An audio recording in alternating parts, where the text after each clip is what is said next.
Is it possible to recover from postnatal depression? If so, how long does it last before recovery?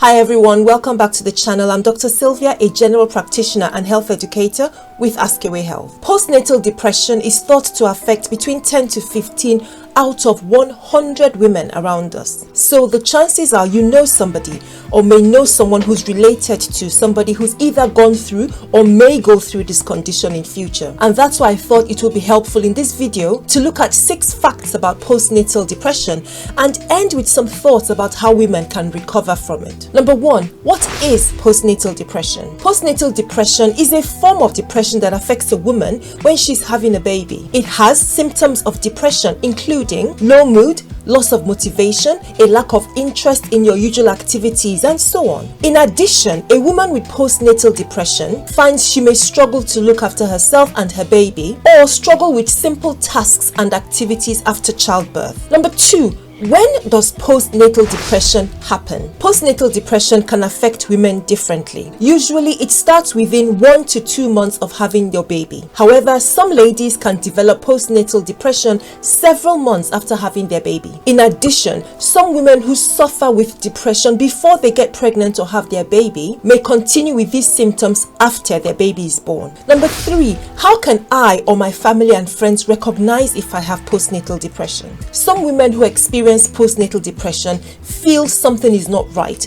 but they don't realize what could be going wrong, and their symptoms can be passed off as something else as a result. So families and friends can look out for certain symptoms. Very importantly, healthcare providers should proactively look for these symptoms or signs when following up on a woman who's recently had a baby or at a postnatal check. Feeling low. This means feeling sad or tearful most of the time. It can be worse at certain times of the day, for example in the mornings or in the evenings. Next, feeling irritable. This means you easily or quickly get cross with those around you, your family, your partner, your baby and other children. And there is tiredness. Yes, new moms are pretty tired most of the time, but a new mother with postnatal depression very quickly feels utterly exhausted or drained or lacking energy. And there is being unable to enjoy yourself, just being unable to have fun. For instance, activities that used to give you pleasure and interest you no longer bring you any joy. This can extend to a lack of interest in the baby. There's also trouble sleeping. This is not just because the baby won't settle. Despite feeling exhausted, you simply can't sleep even when the baby has settled down to sleep. Other problems include a lack of sexual desire, change of appetite, or experiencing cycles of negative thoughts. For example, feeling you are not a good enough mom, feeling guilty, and a loss of self-esteem and confidence. A woman with postnatal depression may also feel anxious about everything around her. The baby's health, or a fear that something bad is going to happen to members of the family, including the baby. Some women start avoiding visits from friends or family, and that might be an early clue that something isn't quite right. In very severe cases, some women feel hopeless and as if life is no longer worth living. This may get worse, and if it's not picked up and addressed, it might lead to thoughts about harming oneself. If you feel this way, please speak to a health professional about what you're going through. Another outcome of severe postnatal depression is developing psychotic symptoms. This is when a woman may hear the voices of people who are not physically present, or see things or objects that are not present, or hold unusual beliefs. Any of these events should trigger urgent medical attention. Number 4, how can you tell if you have baby blues and not postnatal depression?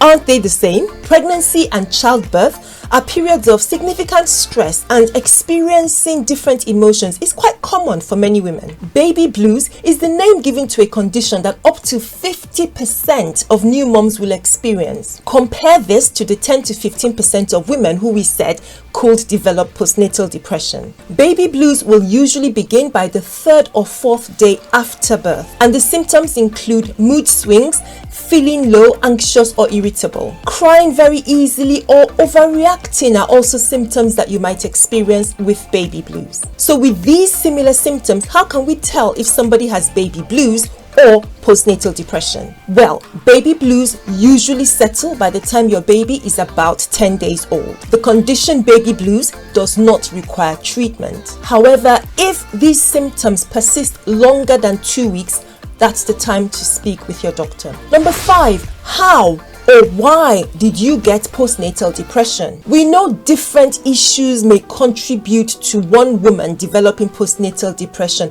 but sometimes there is no obvious cause. Certain medical conditions like an underactive thyroid or low vitamin B levels can be linked to developing postnatal depression. People who had experienced depression or other mental health problems in the past, or were depressed or anxious during their pregnancy, are at a higher risk of developing postnatal depression. Experiencing stress like losing a loved one or other significant life events can also contribute towards postnatal depression. A lack of support from family or friends or experiencing domestic violence are also conditions in which postnatal depression can arise. And number 6, how long does postnatal depression last?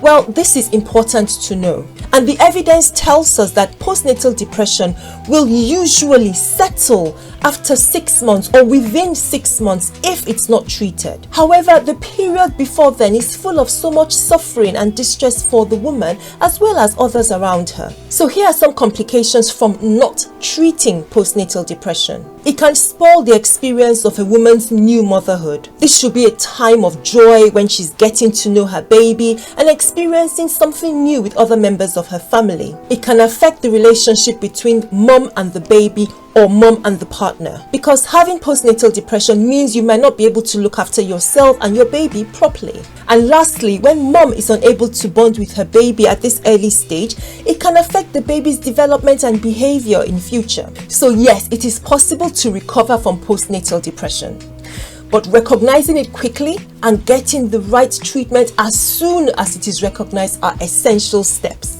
Treatment can include counseling or talking therapy, ensuring the family understands what is going on so they can provide the support that the mom requires. Certain medications, including antidepressants, there are some which are safe in pregnancy and breastfeeding, so if they are required, it's important to have a chat with your doctor to get the right ones prescribed for you. Thank you for watching. Let me know what you think about this video, and if you feel more confident about recognizing postnatal depression, especially given that it is treatable once it's recognized. And if you found this video helpful, please like it and consider subscribing to the channel. If you enjoyed this video, I think you're going to like this one, where I talk about the face of depression. What does it look like to you and me when somebody else is depressed? Go and check it out now, and I'll see you in the comments.